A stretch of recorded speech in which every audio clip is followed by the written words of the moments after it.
Welcome, ladies and gentlemen, to the Snake Pit Podcast, your one and only stop for all things entertainment, all things homegrown. Coming to you out of Toledo, Ohio, I'm your host, Jake Pilewski. You can follow us at jakepilewski.com. That's Pilewski. The Snake Pit. Ladies and gentlemen, thank you for joining me again. I am joined here today by Toledo comedian Lorenzo Melchor. How's it going, Lorenzo? It's going well. It's going well. Now, comedian's a strong word, just because I don't do it a lot, but I'll take it. Hey, you've done it, and you've done it as a paying gig, so you're technically a professional. I guess. So, just to give people a little insight on the comic scene in town, aside from Funny Bone, that's obviously the big one over in Levis Commons at Fatfish Blue. But what other places can we check out local comedy? A couple of places I go, they have every Monday night at 9:30 at Suck It Hookah on Monroe Street or downtown. I always forget where the street's downtown. Yeah. But Suck It Hookah downtown, every Monday I go there. And actually, for me, it got better because they moved the time up to 9:30, and I got to be to work I got to wake up at 5 o'clock to go to work. Yeah. So I like that. It's run by Mike Czar, Anthony Martinez. They're other comics around the area. They do a really good job. There's always a bunch of people out there. Check out that show. And then another one that's newer. I think it hasn't been a year yet, but that's at Ottawa Tavern, and that's every Tuesday at 8 o'clock that they have a show there, and that's run by Keith Bergman, he's like the dad of all of us, I guess, because he's in his 40s. I think I just read an article about it. He's in his 40s, but he books his own gigs, all that stuff. He drives around, does all his own thing. So he runs a really good room there, brings people from all over the country. Oh, cool. When they're passing through, they'll come in and stop and do a spot there. And they do have one at the distillery, but that one took a hiatus. I don't know if it's coming back or not. But I did that a couple times, and I like it. Comics like to piggyback. So that was on Monday also, early, where you could do that one, and then go to Suck It Hookah and hit 2 rooms in one night, which doesn't happen very often in areas like this. Right. Yeah. Cool. All right. Well, we're going to give you the same kind of treatment I've given so many other people on it. We're still going to give you a first 5, but we're going to gear it more towards comedy instead of music, because that makes sense in this scenario. So we'll go ahead with the first 5. The first 5. So this is an interesting one to start it off. If you had your first comic experience, whether it was in person or on television, because a lot of times it's Comedy Central or HBO. Yeah. So what was your first comedic experience that you remember where you were like, oh, this is pretty cool, I might want to consider doing this? I remember it sounds funny, watching BET Comic View all the time. Oh yeah. My brother liked, BET, and he would always watch that. So I don't remember specific people just because I was younger. I just remember noticing people that they stood on stage and made people laugh. I thought that was funny. Now, even at that point, I didn't think, hey, maybe I should try this. I just enjoyed watching it. Yeah. Even in high school, I had a VCR and I would tape shows, and not knowing any of these people. Like I taped Dane Cook when he was on Comedy Central. I can't remember some of the other ones that weren't popular that are now super popular. But I just remember videotaping these things. I think Comedy Central even had like the 100 greatest stand-ups or whatever, and they would show all these back to back, and I'd have VHS tapes and just rewatch them, and I really enjoyed that. And then I think what really kind of thought, hey, maybe I can do this too, is when our buddy George Smith got to introduce Dane Cook at BGSU when he went to BGSU. That's right. And that was my first experience seeing it live, and I really enjoyed that. Just being there, seeing it, everything happen. Even when stuff bad happened, I think the power went out one time, and with the microphones, like they went out. It's just weird stuff that happens, but you still keep the show going, and he still, had us all laughing. It was fun to be live. You know, it was instead of just my VCR Right. tapes. Which is still awesome. I mean, that's I think that's most people's comic experience is through those specials, because until Funny Bone came around here, there wasn't an actual. I mean, I know they had the comedy club over Connections. Yeah. I know they've had that. So it's there's not as much of a presence here. So it's good to hear that there are more people doing the open mic nights too, because that's a great way for just like a musician to go and figure out their craft to really get the experience. And what's fun about these open mics that I do is that, like, going into it, like, I didn't know what to expect. I did my 5 minutes, and I was out of there. I think the first one I did was that Funny Bone. But then these guys saying, "Hey, I run a room," or "Hey, I run a room," and for me, not even being out as much as they are. Like, I try to go when I'm not coaching. I try to go in a couple times a month if I can. And these guys go, they're out doing things 4 or 5 times a week. But every time I see them, I could not see them for 3 months. And it's like, "Hey, how's it going?" Like, everything's so connected, and that's what I like about it too, is that you just go and they're your friend, they're comedy friends. And I was always accepted. Like, I never felt like, who's this guy that shows up every once in a while? And who knows, secretly maybe they feel that way, but they don't tell me. But that's all right, because I feel like I'm part of it, Yeah. And it's nice. It's nice to feel that. Well, it's good to hear they're welcoming. That I've seen that even with musicians, that the more you get along, I mean, the better it is for everybody, because you kind of create a better presence too in town with it. Yes. That's cool. Yeah. That's cool. All right. Well, then, so you kind of answered question 1 and 2, because you said then your first live experience was Dane Cook in BG, which Dane Cook, I've always really thought was funny. I know he's been under a lot of scrutiny by a lot of comics, Yes. and but I mean, I've always really enjoyed what he does, and it's how do you judge something? I mean, where does he have some stolen material? Sure, but I think all of us are influenced by something at one point, so it's impossible to almost make something completely original, I think, at times.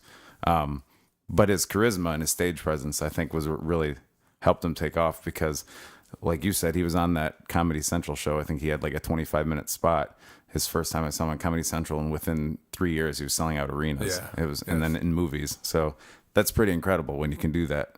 I think no matter, especially how popular you are, people are going to hate you. Oh yeah. And in any industry, there's going to be people that like Nickelback. There's going to be, that's just the way it is. It's just the way it is. Yep.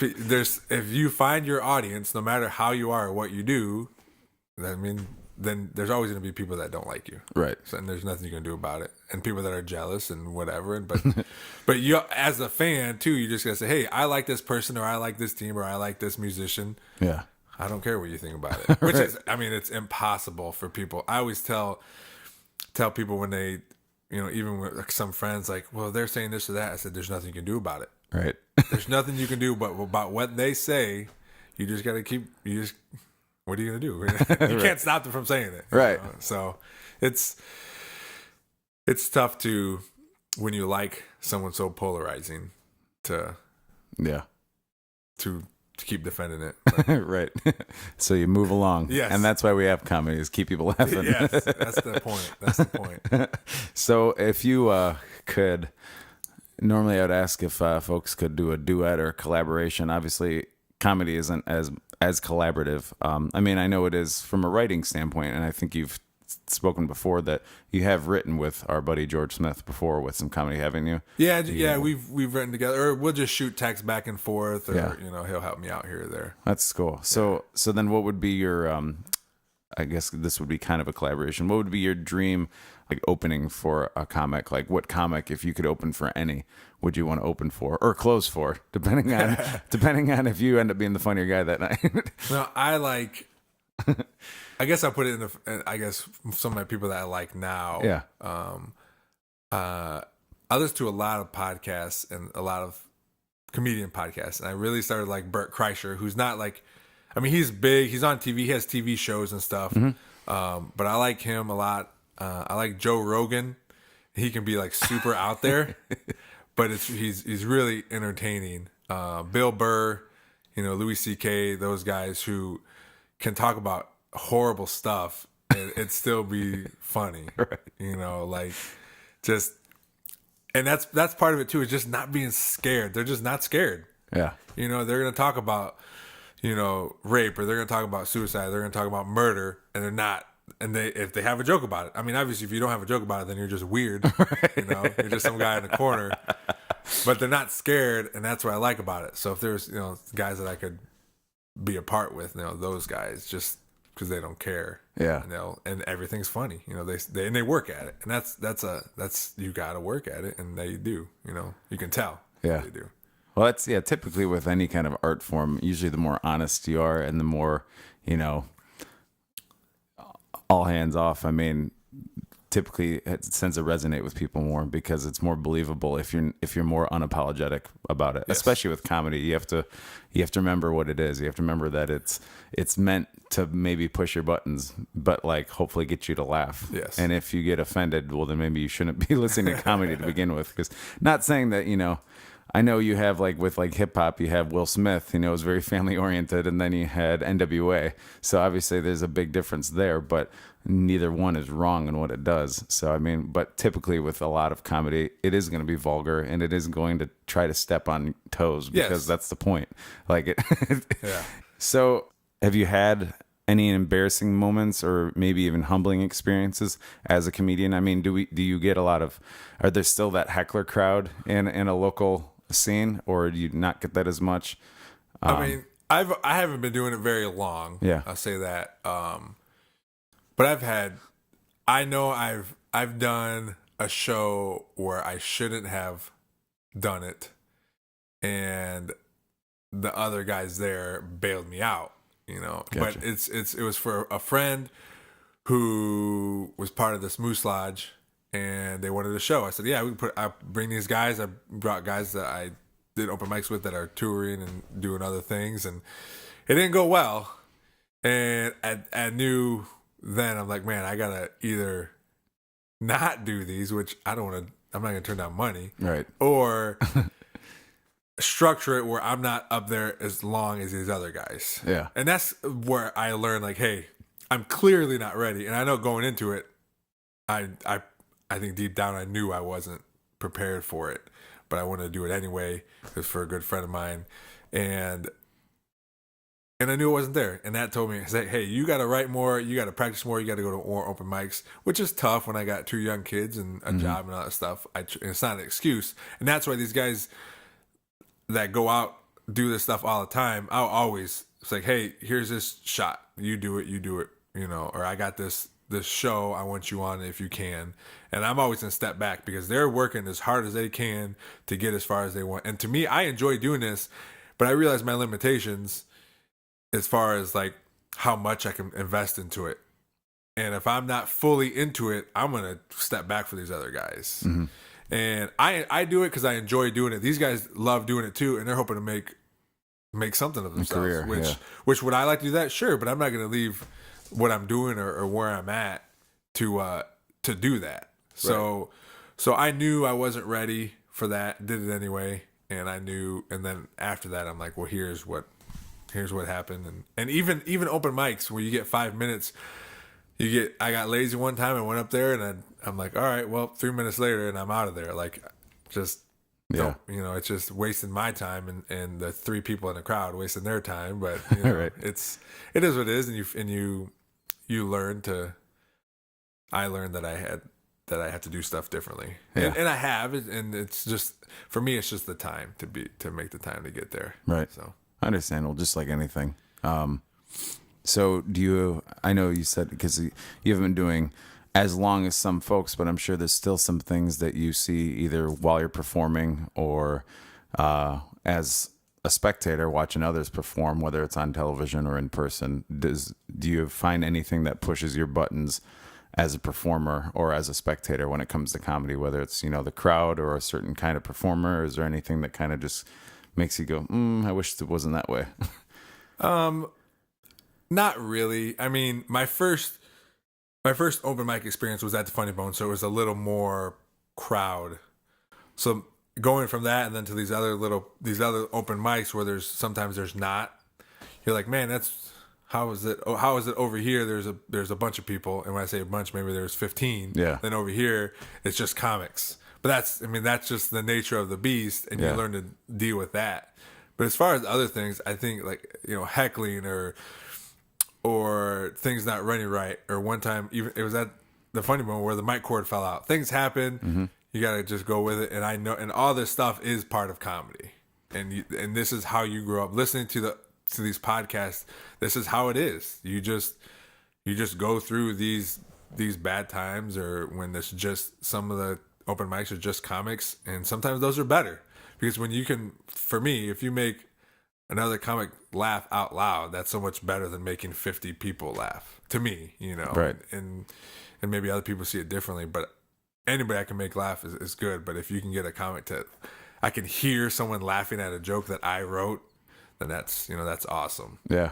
But all that other stuff, there's nothing that says this shouldn't be in comedy or that shouldn't be in comedy. It's so different. Everything's so different. I think it all belongs at certain places. Yeah.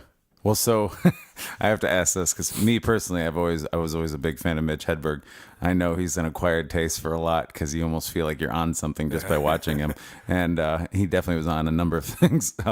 But he made the comment one time, or I think it was part of one of his routines, where, if you're a comedian and you go to LA, the first question is, you're funny, but can you act? Yeah. And they always want something out of you. And can you write? And so would that ever be an avenue? I'm going to be that guy and ask you, just like Hollywood would you ever consider getting into an acting role, or you just really prefer the live performance as a comedian? I would love to act and all that stuff. I think I always tell my wife that, like, saying, just messing around. We would watch TV. I said, I could do that. I could be the guy carrying a pop to that other guy. Like, that's, and I think I always tell her too, I was like, my look is so marketable. I'm Hispanic. I could be Indian. I could be, True. Muslim, all these different kind of things. But I would love to do that kind of stuff. I don't look into that kind of stuff because I have what I have, and my plate is so full of stuff. Right. If I did more, Andrea would kill me. Like, I have so much stuff that I do already. Well, tell folks, what all, because I know personally, because we, full disclosure, Lorenzo and I do have a family connection. So, but way before that, you did come swimming in my parents' pool when you're like 14 too. You don't remember, but I do. I don't. But, tell people, because I know your plate is full, but fill us in on the glorious life of a comedian, and what you've decided to do with your life. I think for me, comedy has a season, and my season is about to start. And I go in the winter as much as I can when I'm not working, and go up to these rooms when I can. But once spring hits, it kind of slows down because I coach junior high track. I'm a shot and disc coach, so I do that. I have practice or a track meet Monday through Friday for about 2 months. And then that's over. And when that's over, I umpire baseball, which is hilarious. And I like to do it. That's my favorite. One of my favorite things to do is umpire baseball, because especially the younger teams that do like 9 and 10-year-old baseball, like their coaches think they know everything. And just to like shut them down, or just a simple word of no, just to say these things to these grown men, just to have them turn around. I find that so funny. So I do that until summer, until about June. And then in June, believe it or not, is when high school football starts. We have weightlifting. We have practices one night a week for 3 hours. And then that rolls right into the season where I go to work. I wake up at 5, go to work, go to practice after work, get home about 5:30, eat dinner, hang out with the kids, and then do it all over again. So my comedy season, for me, some people it's 365, but for me, I have a short time where I can devote as much as I can to try to get out. Because once these other seasons come along, I got to shift stuff around and maybe make it out to an open mic, once a month if I can. But there's I do a lot of things. So that acting. And we're in Toledo. I don't know how many options there are. I know you did that movie, but I would like to do that. But it's just, if someone said, hey, you want to do this for me today? I said, hey, yeah, I'll do it today, but I can't, Well, exactly, because there is a lot of really good local theater companies and stuff that, but the amount of dedication and time that goes into that alone, I wonder how they have time for it. Yeah. Because I don't know if any of that's even paying gigs. And I know that, you got a good month and a half worth of rehearsals, 4 days a week to do some of that stuff. And it's impressive you can make it happen. But clearly, like I said, you have a full plate. But going along with that, I think that's what makes a lot of your comedy so relatable, is that so many comics and so many musicians decide to stray from the traditional family life and end up being more, flying solo through life, looking for, trying to perfect the craft. So it's refreshing. First time we saw you, and you're telling jokes about fatherhood, really. And that's immediately relatable to so many people. 'Cause even somebody like me that doesn't have children, I was a kid. And so it's cool to hear it from a perspective of a parent now that I'm in that parent age. So now it's like it's flipped. And so that was really refreshing. So the only thing I can say about that is I do it because I have a 5-year-old and a 2-year-old. So a lot of it is about parenting or my relationship with my wife. And it's hard to not write about that because that's where I live. Also, when I go to open mics and there's a bunch of 18 and 19-year-olds staring at me, sometimes it doesn't really relate. So then I also got to throw in some other stuff too, but that's it's easy for me to write about my kids and to try to do that stuff. So I try to expand a little bit to involve this other things because when I got kids staring at me, and I was like, well, I don't have any kids. I won't have any kids, or I don't know what you're talking about. Right. It's so tough. Well, and that goes back to being an honest artist because it's a matter of writing what you know and what you live, and that's what people want to hear is the story. And as you know, kids kind of write their own comedy themselves, just being themselves day in and day out. So all the time. Cool. So if you can name some influences, as far as I know, you said you watched so much comedy growing up that you couldn't even put a name to some of them. But do you have any major influences with comedy as far as influential to not necessarily your style, but that made you want to actually do it instead of just enjoy it as a spectator?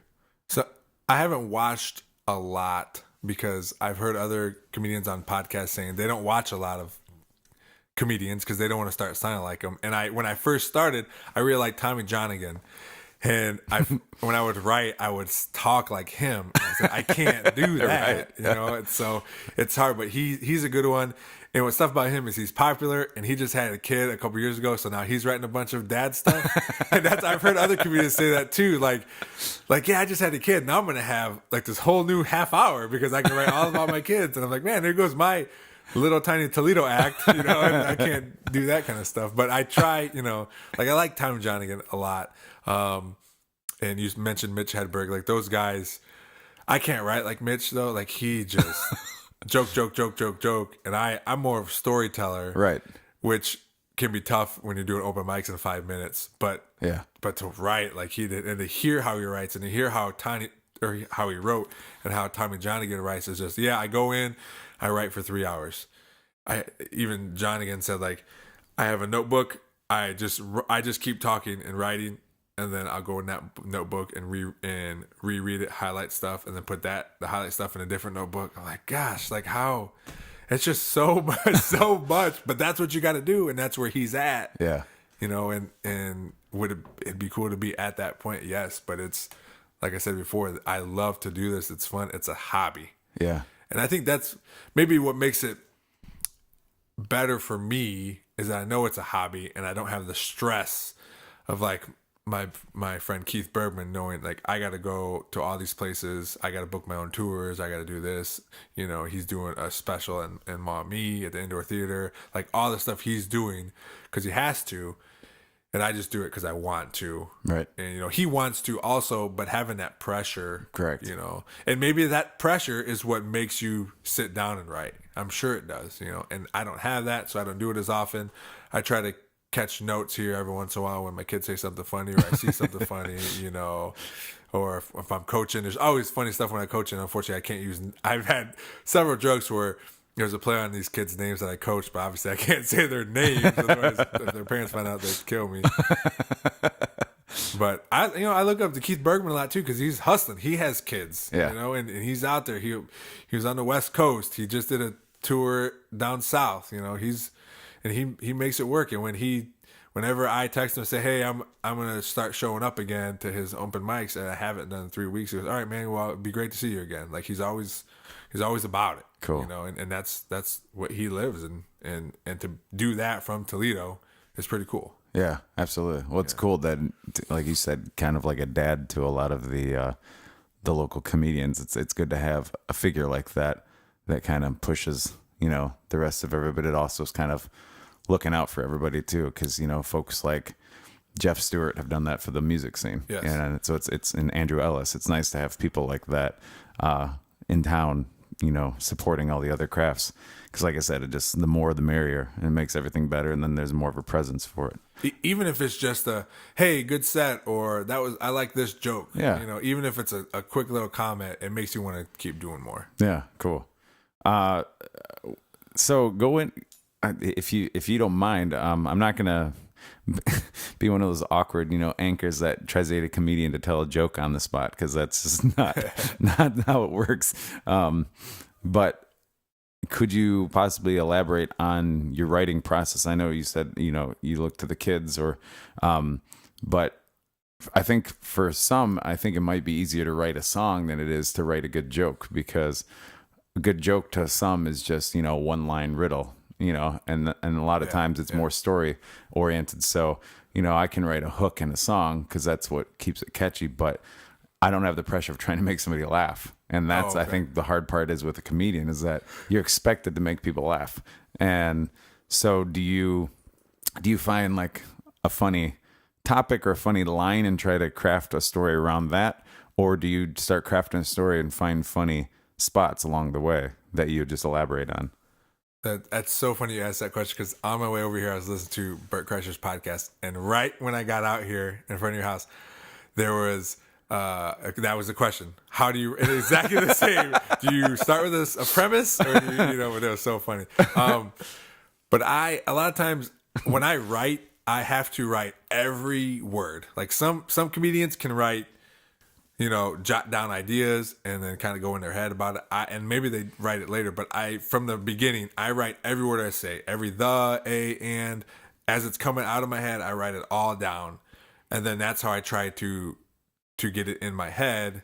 Then when I go on stage, I tell it exactly how I wrote it, and then I change stuff, you know, later on. But just to come up with the idea, it's a lot, you know, sometimes, you know, I know comics love when they say, hey, you can use that in your act. You know? I think it's, I mean, I never say anything about it, but people say it all the time.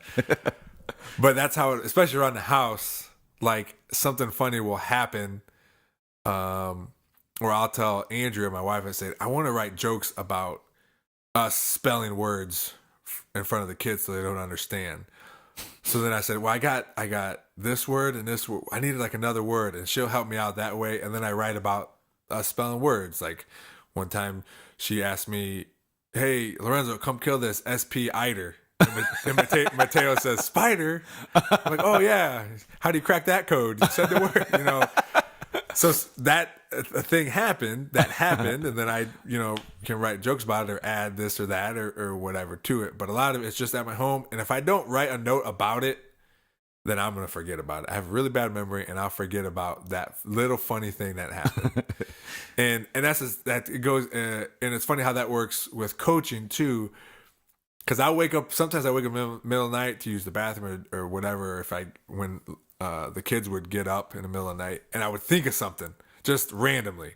Same thing with coaching. I would think of a play, and if I don't write it then it's going to be out of my mind. Yeah. So even that would happen too. Sometimes I'd write a note or in my phone, text myself in my phone or something, just so I have that, and maybe I don't use it at all or do use it later, but I have it, you know. And that's a habit I got to get into also, is just having those little notes to start and then to make something from it, you know, because and also one thing I figured out, I could have 6 pages full of me writing, and it's like 30 seconds of me talking.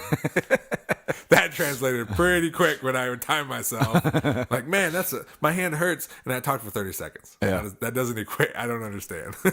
Well, and that, go along with that, I was gonna see. I mean, when you know you only have 5 minutes, how does that affect your mindset as far as preparation goes? Because if you have this really good joke that's within a 10-minute story. I mean, can you chop things down and say, okay, I only have 5 minutes, so this is what I'm going to do without losing anything? Or do you have enough smaller jokes and stories that you can use to fill that time? For me, I have a lot of times I have enough where I can fit 5 minutes. Now, if I time myself and I'm at 5 minutes, I'm hoping people laugh, and I gotta be able to cut more out. Yeah. So if I'm at 5 minutes, me just spitting it out there, that's too long. And some comics maybe they don't mind going over, but I do not like to go over, because it makes me look bad. Maybe other comics don't like it because now they're got to sit there longer. And some of these places that have 15, 17 comics doing 5 minutes don't go over. And in my opinion, that's why I try not to go over at all. And they're there to give you the lights, and you respect the lights. So I try to have everything about 4.5. If I got a 5 minute set, about 4.5. And if I go through everything and no one laughs, I'm out of there in 4.5. If people are laughing where they're supposed to laugh, then I'm a little bit around 5 minutes or a little bit over. And that's the tough part too. The part I find is that it's more of a story is I got to cut people's laughs off, which I don't want to do, because you like to have that lingering laugh going into your next thing. But I got 5 minutes. I got to get all this stuff out. I want you to laugh at more. So sometimes people are laughing, I got to go right into the next thing, just because I want to get all these words out that I worked on for this particular one. But it is tough. It is tough to try to fit what I want into 5 minutes. But that's the nature of the beast. You got to be able to do it. Yeah. Well, I just think it's really impressive, because again, I can easily time out, a 5-minute song, but it's so much different medium when you're talking comedy, because you're still trying to make people laugh, but doing it in an actual time crunch. It's all based on people too. If you have a good crowd, then that 5 minutes, and if you have a good set, that crowd is going to be into it. Yeah. And it's going to go a little bit longer, and that's when I start cutting. You got to cut the laughs off, which is nothing you ever want to do, right? But you have to do it. Have you ever? Because when I've seen you, there's been a packed house, and that's always it was fun, and it was fun also because, as being such a nice guy as you are and a family guy, it was also really hilarious for those who knew you, and maybe it was a certain bias along with that since we know you as a person and know that you're this this big happy and smart guy that got up there and just started swearing while he's talking about his children. And that was a nice surprise to see open up that way. I've seen it with the packed house, and I've seen you completely take down a crowd, with laughter, but has there ever been a moment that you thought for sure something was going to really hit hard as a good joke, and then there wasn't any laughter? Oh, for sure. Because it's just the room, and it's how it's going up to that point. Another open mic I forgot to mention was Chris Miller runs one in Waterville at a cigar bar, and I was there telling a joke. There was 3 people there, but one was my sister, who has a really loud laugh. So I like that. But I told a joke there. There wasn't very many people, so it didn't hit very much. I went to these other places. It worked really well. I went to another place, worked well. Then there was that show at the Moose Lodge where from the get, it wasn't going well. And I was like, in my head, I'm like, okay, I have this joke. They're going to laugh at it. We'll be good to go. But it wasn't going well for me, and even that joke I thought was going to hit didn't. And then in my head, I'm like, I don't know if I can cuss on this. Oh, go ahead. I was just in my head, I'm like, fuck, I'm done, because that was I like that joke a lot, and it's gotten other people laugh. And even Andrea said, man, they didn't even laugh at that joke. I said, I know, it just wasn't a good time. That's when you needed your sister there to be laughing. Yes. She once upon a time in old theater, I don't know when it originated, but they had people placed in audiences called clackers, and they were there to laugh at the jokes and to gasp at the moments of surprise because of herd mentality. And that's it. And as soon as you hear somebody laughing, now whether you were on the fence about laughing or not, all of a sudden you naturally just laugh. And so people were actually placed in crowds. And I think your sister, because she has a very pronounced laugh, that she'd be perfect to bring along as a hidden clacker in the crowd. Well, she went to the Funny Bone, and I liked her sitting up front. Yeah. She sat up front one time because you're so loud, and that right there. Well, picks it up on the microphone even. Yeah. So it's nice to have that loud laugh there. Yeah. To have like you said, everyone else follows along with it. But yeah, it was. I mean, and most of that was. I think when a joke doesn't land, it's you leading up to it. Like, how are you doing leading up to it? And then, like, I think the best part, the funniest thing I said in my opinion, was when I let it off at that Moose Lodge, then Anthony Martinez did, which he's Mexican also, and that it didn't go well either. So going up, giving the third person coming up, I said, well, by the reactions of this crowd, it looks like you'll be glad to know that the other three comedians are white. You know? and to me, I loved it, and I don't know what the other people thought, but that's just, and I get excited when I come up with stuff just like that, like just off the cuff, because that's hard for me to do. Yeah. I got to prepare. But yeah, it just wasn't a good show for me. The other guys did well, just not for me. Well, you said you're about, because that's I want to let people know where they can keep up with your stuff. You have, is it Lorenzo Melchor Comedy? Yeah, on Facebook. On Facebook, yeah.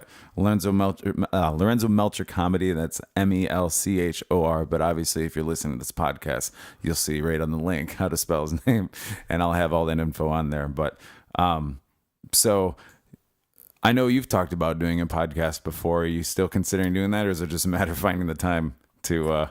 It's more the time. Yeah. I have an idea, and I have a couple ideas that I wanted to do. One with Andrea and another friend of mine, a sports thing. But it's just time, and getting equipment and all that stuff. But I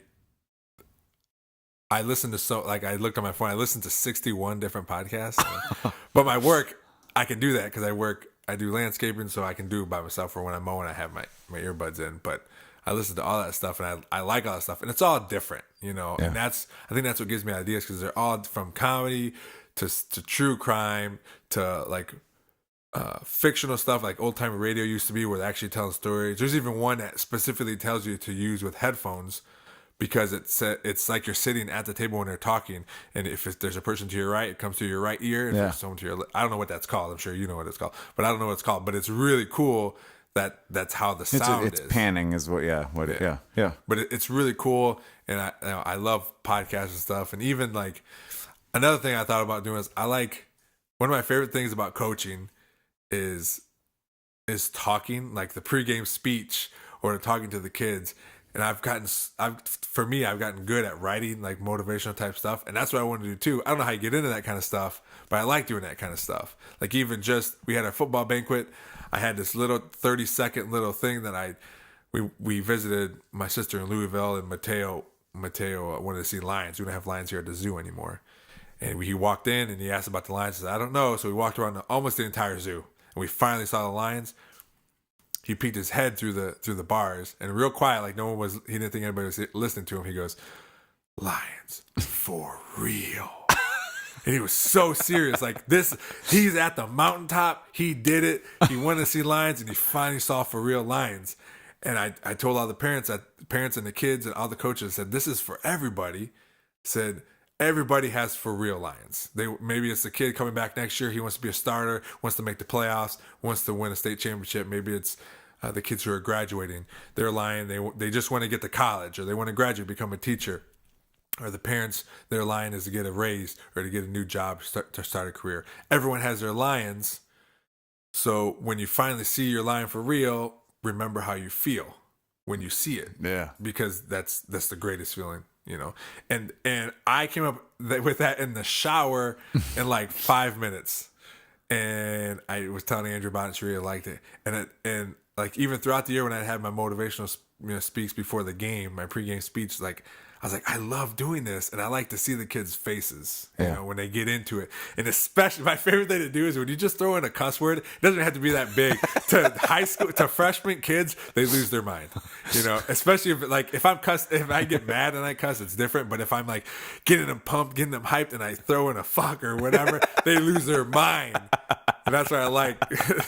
Well, it's the authoritative figure becoming almost anti-establishment. Yeah, and so to kids, that's a hero. They love it. 'Cause the first one I did this year, starting out, I was saying it, and the leaders of the team were looking at each other, looking at me like, "What is this guy talking about?" Like, and by the end of it, they were so like ready to go, and that's how I wanted it to happen. I even told Andrew, I'm going to start talking about this, and they're not going to listen until I start getting more amped, more into it. And then they did, and they loved it, and and we made t-shirts. That's how good it was. They wanted to wear awesome. t-shirts with the tagline on it. So that's one thing I really like to do too, is just those pregame speeches, the motivational stuff, just the, you know, I don't know, like I said, I don't know how you get into that. I talk to my mom about it every once in a while because she wants to do that kind of stuff too. But I like doing it. That makes me feel the best, just connecting on that level. And I think that's important because I think some of my best teachers I've ever had, and you know, I had some great all throughout the years. One in particular I had in college, I ended up taking 4 of his classes because every time the guy spoke, I was just inspired and motivated. And it's cool when somebody has that kind of impact. So especially if you can impact somebody that way, and you do have the presence, you have the personality, and I think that helps a lot. So, well, you hear it, ladies and gentlemen. It's Lorenzo Melchor. Check him out, comedian. He is, as much as he refuses to call himself full time. You're just a full time jack of all trades. He even, which is fun. If any of you saw it, I think it might even be somewhere on YouTube. Lorenzo actually surprised his wife one year and got up and sang "Can't Help Falling in Love," an Elvis Presley tune, with the new fashion. So that was pretty amazing. So dude can actually sing too. That was fun. So yeah, so maybe sometime we'll just do a live jam session here on the podcast. We'll just have the comedians come on and do singing, and then we'll have the musicians come on and tell jokes. I have a feeling the comedians singing might go over better than musicians telling jokes. So. Well, cool. Before we head out, can you give any kind of advice to anyone, whether aspiring to be a comedian or, I mean, you just got done talking about how you're a motivational speaker. Now's your time to really motivate and give some advice. I think the hardest part is just getting up there the first time. That, for me, that was the hardest part. And as soon as I went up there and as soon as I heard one person laugh, it made it really fun. And because a lot of people will say, I even talked to our friend George to say, "Oh yeah, I could probably be a comedian, or I could do that, or I could do stand up." Like, it's a lot harder than you think. And that first hurdle is just getting there, just getting on stage, even if it's horrible, you know, because if you do it long enough, you're going to look back at your first time and listen to it, and you're going to think it's horrible anyway, right. You know, because that's just how you progress, you know. So just getting there, just doing it the very first time, hearing that first laugh, is the best part of it. And it's just finding that spot, finding that place where you can go and do that. And I had someone I coach with, and he wanted to try it, and I said, the thing you got to do is just don't go up there and not have anything, thinking, hey, I'm just gonna wing it. Yeah. Because once you do that, once you go up, nothing comes in your mind. You know, and maybe you're that rare person where it does happen, but it's very rare. I told him, just write, and whatever you're gonna do, write. Keep saying it over and over, even if it's just a memorizing thing. But just write all the time. Always be, and when you have your 5-minute set, or you know you're gonna go up for 5 minutes, have your 5-minute chunk, go over and over and over it, and that way you know you're prepared. So when you go up there, if you fail, you're failing with, you gave it all you got. You were prepared, you wrote it all down, and you don't second guess yourself, because that's happened to me before too, where I wasn't prepared, and then you go home, you're like, man, it wasn't anybody's fault but mine. Yeah. So Well, that's it's just like playing sports or just like playing music. If you actually do give it all and you don't win, at least you put forth the effort. Yeah. Because you just try to wing it, and you can't expect to get strike lightning in a bottle. And like you said, rarity, it might happen, but well, cool. Do you have any current plans as far as getting back into I know you said your season for comedy is coming back up. So do you have some plans to get back into the open mic season? Are you going to try to get back to the Funny Bone? Yeah, I mean, I want to write a little bit, but I'll start going back to the open mics. I talk about Ottawa Tavern and Sucky Hookah and those, at the Funny Bone. Sometimes they have them and sometimes they don't at the Funny Bone. But I'll try to go as much as I can and get as much out of it as I can and hopefully, parlay it into a paid gig here or there. But I don't count on anything just because that's not what I'm just here to go up there and make people laugh. So I'll do as much as I can out with these open mics and see what happens. Cool. Well, typically we'd be coming from Veritas to do this recording, but today are coming from the humble abode, if you will. But speaking of which, perhaps we can talk to Veritas, because I think that might be a really cool spot to finally incorporate the ideas that you and I have talked about of bringing back the old variety kind of show feel, where you have a music set, and then on the musician's break you have a comedy routine for 5-10 minutes. I think Veritas might be a great place for it, because Veritas has a lot of people that come to hang out and really listen to the music, and so that's what you want. You don't want to go into this packed bar where everybody's just watching the televisions and not paying attention to the music, and then get on and telling jokes, and they'll be like, why is this guy talking? So that'd be great. Yeah. So I think we should look into that. Well, cool. Well, ladies and gentlemen, this is Lorenzo Melchor, local comedian, making people laugh, and what an important time now more than ever for the country to get together and enjoy some good comedy. So, and we're all united in laughter and music. So thanks for being on here, Lorenzo. Oh, thank you. I had a great time. Absolutely. All right. Well, hey, you know what?